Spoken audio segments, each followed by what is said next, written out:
बानी पीटीआई बतौर वजीर आजम इलेक्शन कमीशन पर असरअंदाज हो रहे थे। इलेक्शन रुकवाने की कोशिश पीटीआई ने की। क्या पीटीआई को हमने कहा इंट्रा पार्टी इलेक्शन ना करवाएं? चीफ जस्टिस काजी फैज ईसा के सुन्नी इत्तेहाद काउंसिल की मखसूस नशिस्तों से मुतालिक केस में रिमार्क्स। कहा वक्त आ गया मुल्क आइन के मुताबिक चले। मखसूस नशिस्तों से मुतालिक आइन वाज़ेह है, आइन से हटकर कोई भी जज फैसला नहीं दे सकता। आज़ाद अरकान ने पीटीआई ज्वाइन ना करके सियासी खुदकुशी नहीं की। आइन पर अमल ना होने से मुल्क की धज्जियां उड़ाई गईं। किसी की मर्जी पर अमल नहीं हो सकता। मुल्क मुश्किल से पटरी पर आता है, फिर कोई आकर उड़ा देता है। जब आइन के अल्फाज वाज़ेह हैं तो हमारी क्या मजाल हम तशरीह करें? क्या हम पार्लियामेंट से ज़्यादा अक्लमंद या होशियार हो चुके? जस्टिस जमाल खान मंदोखेल ने रिमार्क्स दिए, जिन्होंने इलेक्शन लड़ने की जहमत ही नहीं की उन्हें मखसूस नशिस्तें क्यों दी जाएं? जस्टिस मुनीब अख्तर ने कहा इलेक्शन कमीशन ने पीटीआई उम्मीदवारों को सुप्रीम कोर्ट फैसले के सबब आज़ाद उम्मीदवार करार दिया। इलेक्शन कमीशन की राय का इतलाक हम पर लाजिम नहीं। PTI continued to exist after the decision, continues to exist today, continued to exist as a political party. Then why did these independents not join PTI? Simple. Didn't you commit suicide yourself? Who's calling them independent candidates? Election Commission. Yes. Not a binding finding. क्या join करने के बाद जो prerogative इन parties को दिया गया जिन्होंने election contest किया, जिनको लोगों ने वोट दिए, पार्लियामेंट का हिस्सा बनाया, आप उनसे उनको डिप्राइव करके उस पार्टी को दें जिन्होंने कोई जहमत ही नहीं की इलेक्शन लड़ने की। आइन कहता है सप्ली में आजाद अरकान की तादाद 90% हो तो भी मखसूस नशिस्तें 10% अरकान वाली जमातों को मिलेंगी।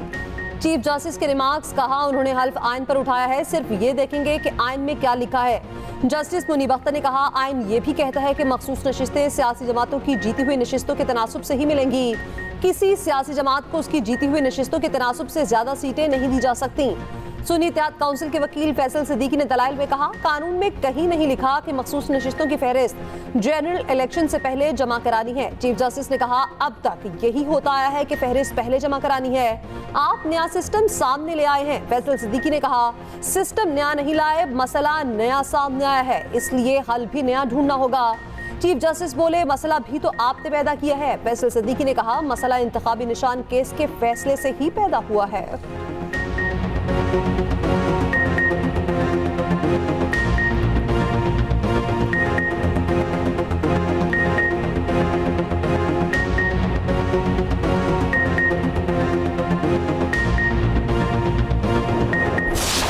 कराची में क़यामत खेज गर्मी मजीद 15 जाने ले गई। 24 घंटों में 25 अफराद जान बहक। सिविल अस्पताल में गर्मी से मुतासर 40 से 45 अफराद लाए गए। 8 अफराद दम तोड़ गए। इंतकाल करने वाले बेशतर नशे के आदी थे। शहर में चिलचिलाती धूप, समुद्री हवाएं भी बंद। साय में भी लोगों का बुरा हाल। 41 डिग्री की गर्मी 51 डिग्री महसूस की गई। गुडडाब टाउन, मोटरवे, M9 और मुहल्लिका इलाकों में हल्की बारिश। अगले 2 रोज तक कराची में शदीद गर्मी की पेशगोई। शहरी बिला जरूरत धूप में बाहर ना निकले, माहिरीन का मशवरा।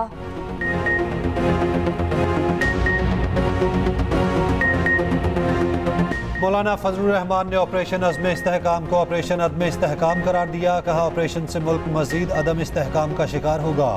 फैसला कोई और करेगा और सियासी जमातें जिम्मेदारी उठाएंगी। अवाम की रियासत से वफादारी की कोई जमानत नहीं देगा। कोयटा में न्यूज़ कॉन्फ्रेंस। कहा शहबाज शरीफ वज़ीर आज़म नहीं, बस कुर्सी पर बैठने हैं। जमहूरियत और पार्लियामेंट अपना मुकदमा हार चुकी। जरदारी और शहबाज शरीफ जैसा इत्तेहाद नहीं बनाना, आइन के लिए खड़े होना है। बाजवा साहब खुद बानी पीटीआई को कहते थे जनरल फैज बेहतरीन आर्मी चीफ होंगे। बानी पीटीआई का किसी को आर्मी चीफ बनाने का कोई इरादा न था, न कभी बात की। दहशतगर्दी में इजाफा जनरल फैज को हटाने के बाद हुआ। वज़ीर आला KP अली अमीन गंडापुर की अडयाला जेल पे बानी से मुलाकात के बाद गुफ्तगू। कहा बदकिस्मती से जनरल फैज को ऐसे वक्त में हटाया गया जब वो अफगानिस्तान से अमन अमान से मुतालिक अहम किरदार अदा कर रहे थे। जनरल फैज को हटाने की वजह नवाज शरीफ या अमेरिका के साथ मिलकर बानी पीटीआई की हुकूमत गिराने का प्लान था। जनरल फैज को हटाकर ये दहशतगर्दी छोड़कर पीटीआई के पीछे लग गए। अली अमीन गंडापुर बोले ऑपरेशन अज़्म इस्तेहकाम अभी तक वासे नहीं, प्लान सामने आएगा तो बात होगी। अपेक्स कमेटी में अज़्म इस्तेहकाम का नाम आया, ऑपरेशन का लफ्ज़ पहले था ना ही बात में। किसी भी ऑपरेशन से पहले पार्लियामेंट को एतमाद में लिया जाए। बोले हुकूमत से मुज़ाकरात के लिए तैयार हैं। पहली बात मैंडेट चोरी और फॉर्म 45 की होगी।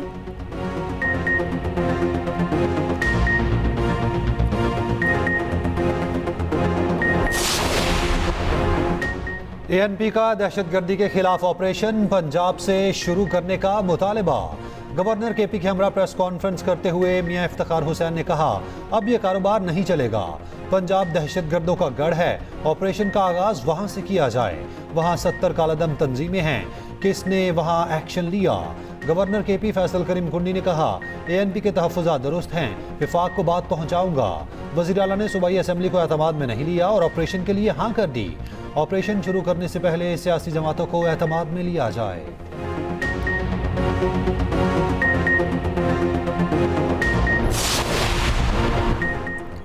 वज़ीर-ए-आज़म शहबाज शरीफ और बिल गेट्स का पाकिस्तान से पोलियो के खात्मे का आज़म। पोलियो के खात्मे के लिए कौमी टास्क फोर्स का इजलास। गेट्स फाउंडेशन के बिल गेट्स की शिरकत। शहबाज शरीफ ने कहा, वफाकी हुकूमत सूबाई हुकूमतों के साथ मिलकर पोलियो के खात्मे के लिए पुरअज़्म है। सरहदी नक्लो हरकत के बायस पोलियो वायरस पाकिस्तान आया। पोलियो के खात्मे के लिए हमें फौरी अमल करना होगा। बिल गेट्स ने कहा, पाकिस्तान में पोलियो का खात्मा नामुमकिन नहीं, इस मकसद के लिए तरजीहात का दुरुस्त होना जरूरी है। उधर वज़ीर-ए-आज़म ने कौमी तालीमी इमरजेंसी पर काम के लिए 19 रुकनी टास्क फोर्स तश्कील दे दी। वज़ीर-ए-आज़म ने रुकन कौमी असम्बली मोइन वट्टू की मुलाकात, हल्के के मसाइल और सियासी सूरत हाल पर गुफ्तगू की।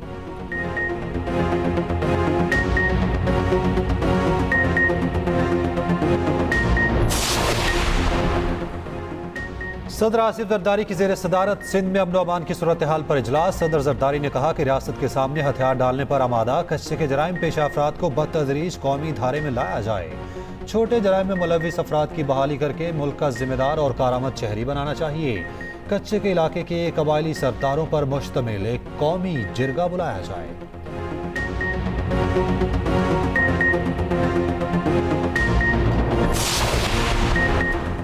वज़ीर आला पंजाब का हर डिवीजन में मरीम की दस्तक की सर्विसेज शुरू करने का हुक्म। वज़ीर आला मरीम नवाज की ज़ेर सदारत इजलास। प्रोजेक्ट में तोसी की मंजूरी। 14 अगस्त से हर डिवीजन में मरीम की दस्तक सर्विसेज शुरू हो जाएंगी।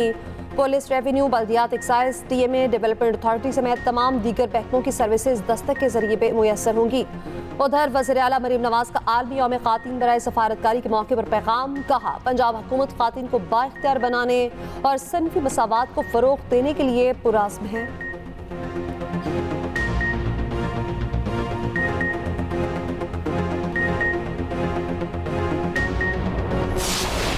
मुलाकात तो दूर की बात, मैं आपको बिला खौफ तरदीद ये कह सकता हूँ कि उनकी कभी बातचीत भी नहीं हुई उस वक्त के बाद जब से मियां नवाज शरीफ साहब बतौर वज़ीर आज़म अदालती फैसले के नतीजे में जो शब खून मारा गया उनके ऊपर, उसके बाद के कभी जनरल बाजवा और मियां नवाज शरीफ की आपस में कोई बातचीत भी नहीं हुई। मुलाकात तो दूर की बात। नेशनल सिक्योरिटीज़ के इशू पर सियासी दुकान नहीं चमकानी चाहिए। जनरल बाजवा की नवाज शरीफ से मुलाकात तो क्या, कोई बात भी नहीं हुई।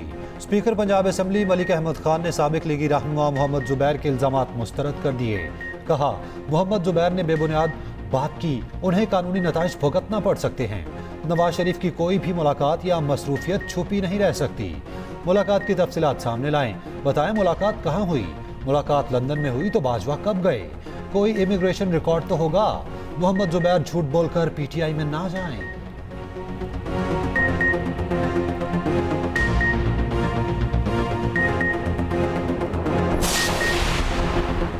इलेक्शन कमीशन का ट्रिब्यूनल तब्दीली का नोटिफिकेशन मुअत्तल। जस्टिस तारिक महमूद जहांगीरी पर मुश्तमिल ट्रिब्यूनल बहाल।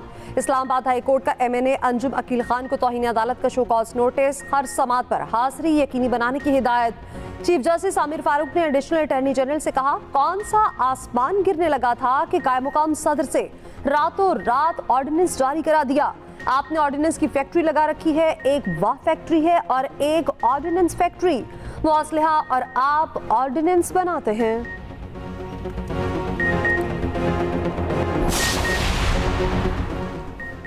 तहरीक इंसाफ के अरकान का पार्लियामेंट से सुप्रीम कोर्ट तक पैदल मार्च। अरकान असम्बली का बानी PTI की रिहाई का मुतालबा। बैरिस्टर गौहर ने कहा, साइफर केस खत्म होने के बावजूद बानी PTI जेल में है। इद्दत केस में भी तारीख पर तारीख दी जा रही। बुनियादी हुकूक के लिए कानून साजी होनी चाहिए। असद कैसर बोले, हमने कोई पख्तून कार्ड नहीं खेला, अपने मजलूम लोगों की बात की। हमारा मुतालबा सिर्फ ये है, ऑपरेशन का फैसला पार्लियामेंट करे।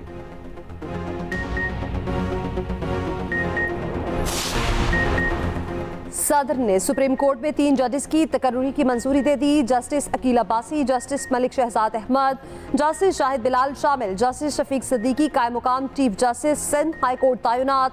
सदर ने मंजूरी दे दी, नोटिफिकेशन जारी। सुप्रीम कोर्ट के तीनों जजेस आज हल्फ उठाएंगे।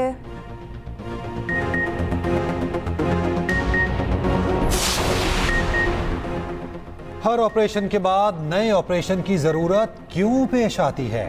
हाफिज नईम का सवाल। कहा, ऑपरेशन अवाम और फौज के दरमियान दूरियां पैदा करता है।